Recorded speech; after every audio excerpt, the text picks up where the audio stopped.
Okay, we're going to take one bank of semi-charged batteries, and we're going to put the energy into another bank of batteries. Then we're going to draw off the energy over here on this panel. 2.4 kilowatts is what we're going to take. So you got a source battery. Yeah. Where are those? Okay, they're around the corner on the other side. Source batteries are right here, and these are pretty well up to snuff. These are low. Right now we're going to charge these batteries here. We're going to charge this 1600 amp hour battery, and then we're going to pull off the power with the inverter. And all these batteries are hooked together. Yeah, they're all hooked together. So we're going to charge them all at one time.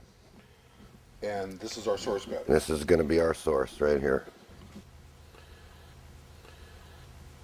We want you to watch that we're going to be drawn. We're going to put about 10 amps into this machine when we start it. So we're going to start the machine right now. And how you start this is it can sit on its own battery, and you just give it a trigger, and you can sort of hear it. And you can watch the current here. It's going to shift 2 times. So it goes into resonance, and then it's going to draw the full power. Meanwhile, those batteries are starting to rise. Now what's this meter reading? That's reading the batteries we're charging right now.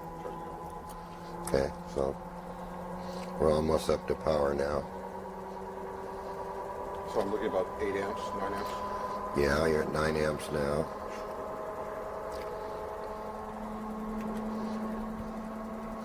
And this is going to maintain its speed, and if you look on the other side, what's governing the speed is it's generating its own power to run the trigger, and that's this light back here that you can see.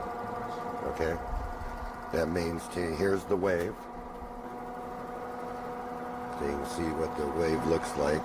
These are the radiant peaks that are escaping from the coils. That's what's charging the battery. So we bring this down a little bit. So we bring this down so you can see just how high they're off. Yeah, they're off the scale there.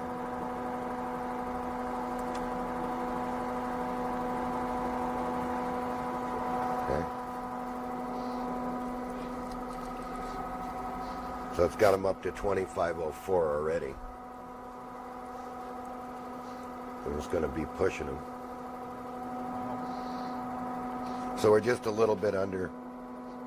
Well, we're just right at 10 amps right now. So this is the draw off the bank we're drawing the energy from. This is the trigger voltage.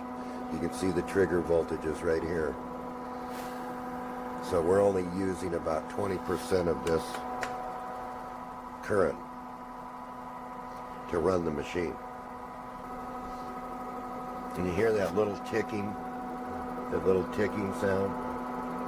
That's the snapping of these coils. The trigger coil itself is making the snap sound. Yeah. So what you got here is a big rotary magneto type device. And what we do is we pick off all these little spikes and we rectify those spikes, and that's the potential that's going to the battery to charge the battery. So I already got it up to like 2520 now. If we run this without the load, it would destroy the circuits. Yeah, that's why this little sign here, make sure output is connected before starting. Because it's so fast, the radiant spike is so fast that it just takes the solid state devices and pops them from the center out. So if we were going to take the power, we can do a quick measurement here. If we want to take this power now, we have to disconnect this to take the power.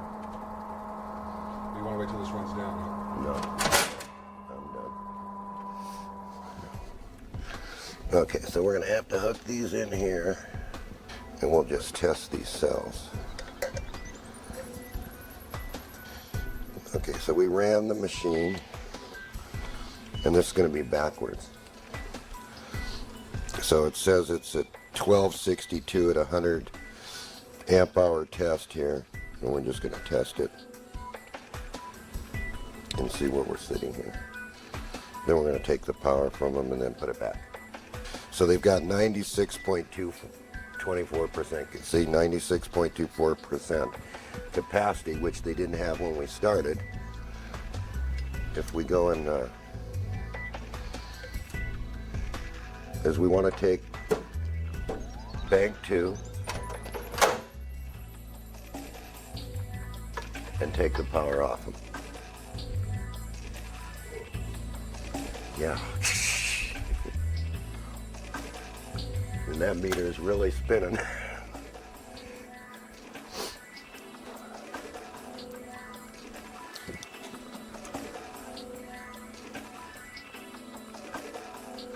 And so you can see we're really loading the battery system down, because you can see where the meter is from where it was before. And we're going to put that back. And see, you can take whatever power, and you can watch here the load just in standby operation. You see? So now watch as I switch on the loads. You can see we're really going to take the power out of them. See?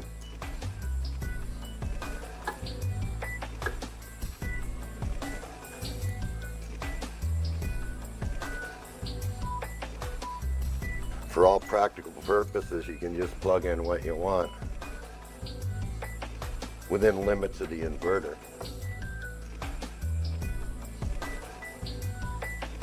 Yeah.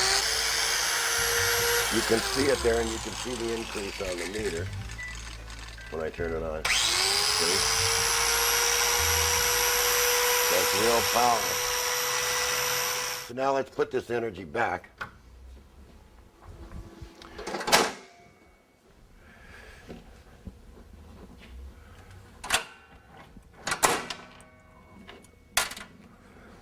Kind of got a snap to it, doesn't it? And you can see just what this energy, how quickly this energizer is going to raise these batteries up, because you can watch it here.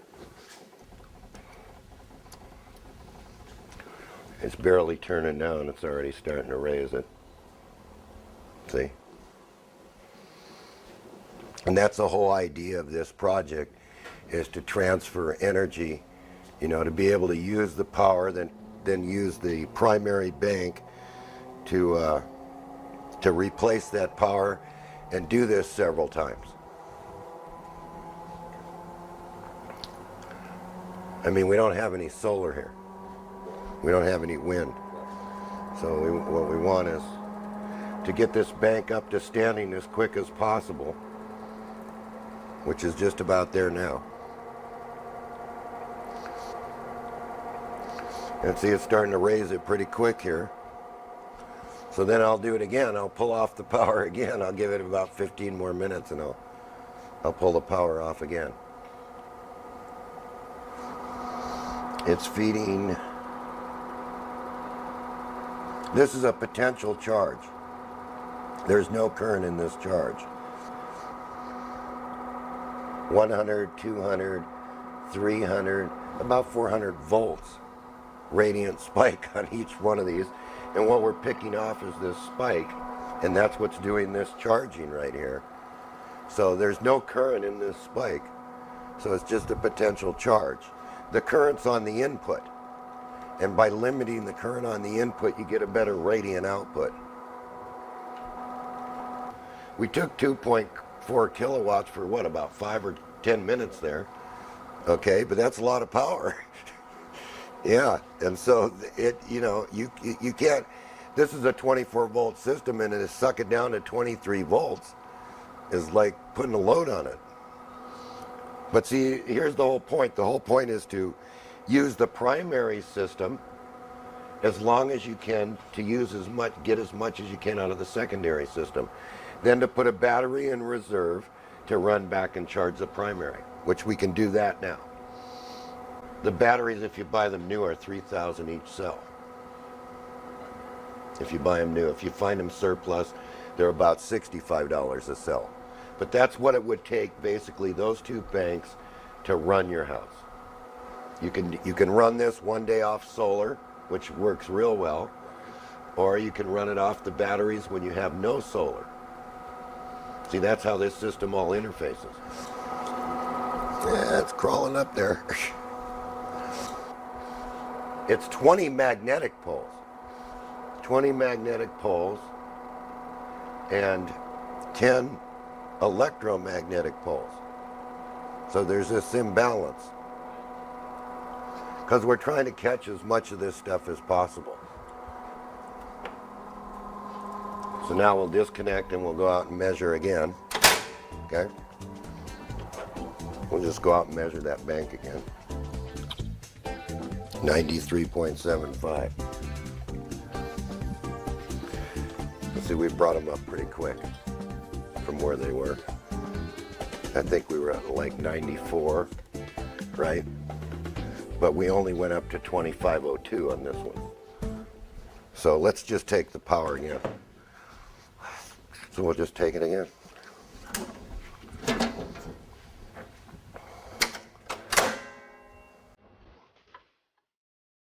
There it is.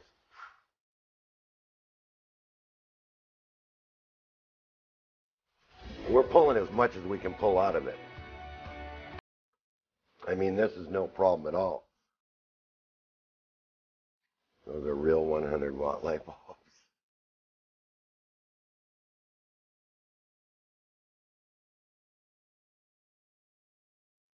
We can run this whole shop in an emergency. You know, we lose power here. We really don't lose any power. We've got to. You ever done that? Yep.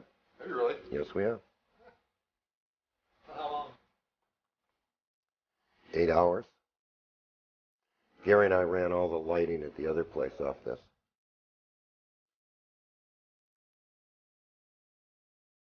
So, okay, so we'll set the machine into motion and let it just recharge the batteries.